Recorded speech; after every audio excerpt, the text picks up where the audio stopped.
12th of May. That was the last time I paid £7, which is For what is it? Fire in Babylon, which is a documentary. But I want to pick up on the point you said there about who sees what and when and so on. I think Angela, you picked up on it as well. Just briefly, some artists want to show their work for free, they want that exposure, and it's a very fine line, and I think it's to do with notoriety, and when suddenly an artist is famous, then perhaps new works would become more exclusive, and that's about almost basic economies of scale. If no one knows who you are, there's no point in having 3+1 in a gallery which is invite only, because no one's going to come because no one knows who you are. But if you're Steve McQueen, there's probably every point in having 3+1 in a gallery that's invite only, because people are going to be wanting one of those 10 invites. And a lot of people will want one of those 10 invites. So it's about, in the same way as, you know, short fiction filmmakers make short films and they have a future that they're developing. It's about those steps on the ladder, and you talked about sort of 10 years, and there is a gestation period, and it doesn't happen overnight. And if people expect a very quick turnaround, then they're going to be rudely awoken. And what you've got to do is figure out a strategy of how you're going to stick around that long in order for it to, you know, bear the fruit, which is what I was saying about the works like Sunday, for example. You know, we're sitting on them, that it may be that they don't get sold until Dwayne has another 4 or 5 feature films, and suddenly there's a higher demand for those works. It may be that someone wants to screen them and they get picked up by whatever sooner than that. But it's about the building blocks that one puts in place in order to strategize the career of an artist.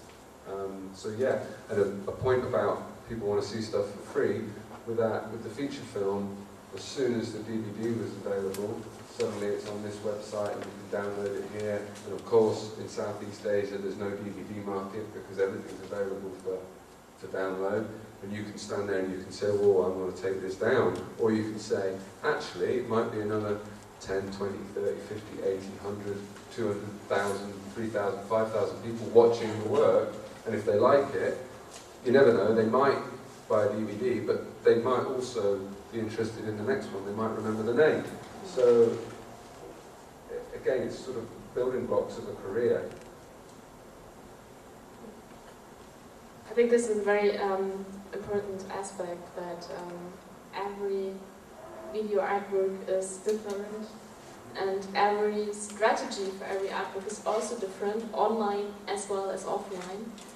And before I want to go over to ask the audience to join the discussion, what I would like to ask is whether you are thinking on how to communicate this, that not every video artist, for instance, is being presented by your gallery with a video online, and not every artist is producing the work for cinema, black box and white cube. How do you think that going into how to distribute also online, how can you, is there a certain ethics we can set up? Is it actually a need to communicate this? Too many questions. Too many questions in one. I think one is, of course, the artist. That is, I mean, every step you take, I mean, it takes a while, but you get into the circle, you get to understand what you want, and of course you can communicate. You can always ask what you want to do. I mean, it's up to you. And then there's, of course, sometimes the pity that people upload your film even before you want it to be uploaded.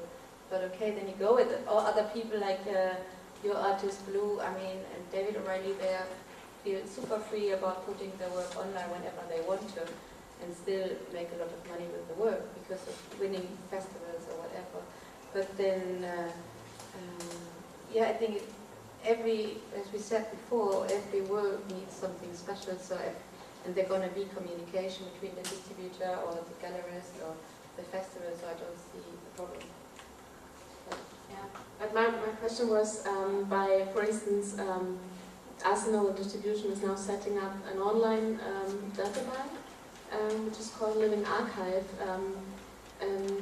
Is it an issue to also be transparent about how just the presentation is going to be by the artists? Or is it that, for instance, if someone is interested in an artwork, they have to contact Arsenal Distribution and you talk on each presentation setting in separate? For your first question, it's like that we are very interested that our archive gets visible, because we have so many prints which a lot of people don't know they even exist in our archive, and it's really important, especially also for museums and galleries, because, for example, we have the only 60mm print of the film left from a film from the 60s, and we try to digitalize it, and it can be screened in a museum or so, so this is very important now.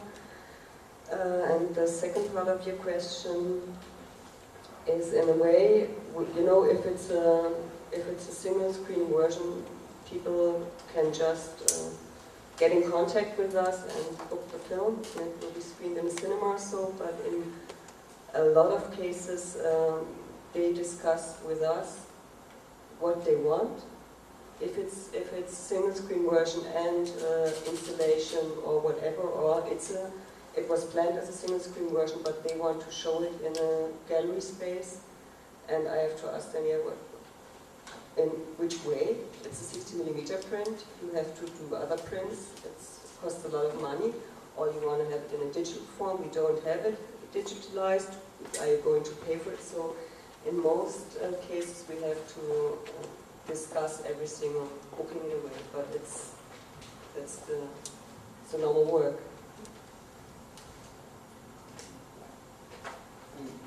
You touched on it before, and you said 5 years ago certain galleries would only have text, so on and so on. Now I hazard a guess that most of the people in this room are over 30, and if we think back to when we as individuals were 20, how we were engaging with art and film is much different to how we engage with it now, and over those sort of short 20 years everything's changed. So no one in this room can really guess what's going to happen in 20 years from now as to how the people who are 5, 8, 10, 12, 15, how they're going to be engaging, buying art, or €8, maybe €80 by then, cinema tickets, or whatever. So we have to almost be free enough to think that actually the future is, there are ways which we're not aware of, and if we're dogmatically stuck in an approach which is, this is the only way I will ever exhibit or distribute my work, full stop, you've got to be kind of Steve McQueen to be doing that. Everyone else has to think about the future in a certain way, which is why the Sunday website would make some of the works available and rotate them, and then make less available and make some available for certain people who want to see them. And we're trying to sort of, in a way, in a very small way, sort of future-proof that. And I think the term is SM, social media, is key. And I'm not sure yet if the over 30 brigade have really understood the power of SM. You want to take that one? Can I Yeah. add? Yeah, you're much invited. And what you just mentioned, I think that's something which goes into promotion. To say, I mean, to make accessible certain works for certain people to see them, and then to maybe to put up something in the gallery or for a collector to buy. And I think maybe that's something very key about the question about film art and the art market as it is today. Because when folk make films, they are meant for cinema. as I understood. And maybe in film, we have there's also still feelings which you just mentioned, and they're the beginning and so. But there's a certain film art history in the very beginning of cinema, which was always kind of parallel to the art world.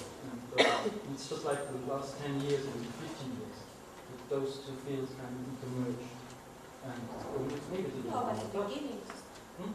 But not just Because I think this is a big confusion. I mean, the beginning of the experimental film world itself was that the artists, the painters, were getting into the movies and were influencing the way of using material and keep making experimental films in the 30s. They're living from the paintings. And, But they gave up painting. Some of them gave up painting for starting filming. Just, not only today. I mean, okay. Just roughly, I would say, but mainly like people like whatever Stan Brack, people like me. They were living not from the filming, they were living from teaching in university. So it became development of the art world, but those works, even historic works, became interesting for collectors and for galleries. That's what I was talking about. So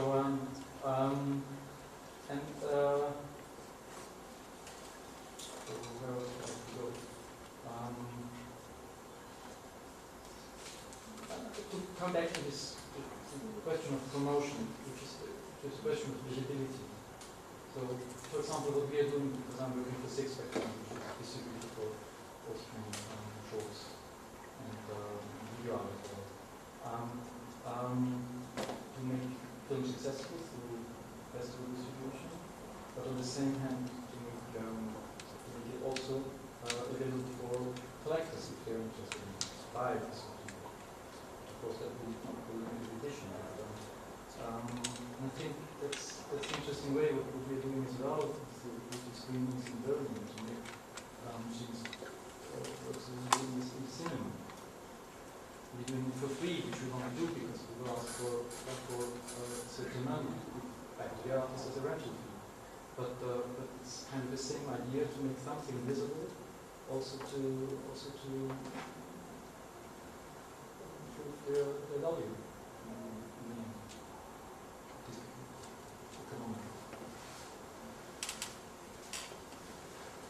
I mean, we open up another big issue with this kind of why not teaching while making films. For example, I mean, the question of how you can earn your money. I mean, this is a basic thing for a lot of experimental filmmakers. What do they make their living besides if they go to a gallery or wherever? And then on the other hand, how to keep on making their films and, very few people, but also in this other film world, make their living from only this. And I think this is something that we forgot in the film history. Therefore, I got back into the 30s, but also in the 60s, that when they were making this new experimental wave from the western coast of the United States and distributing things, that it's perhaps an artwork is an artwork, and then the other thing, how to continue and how to make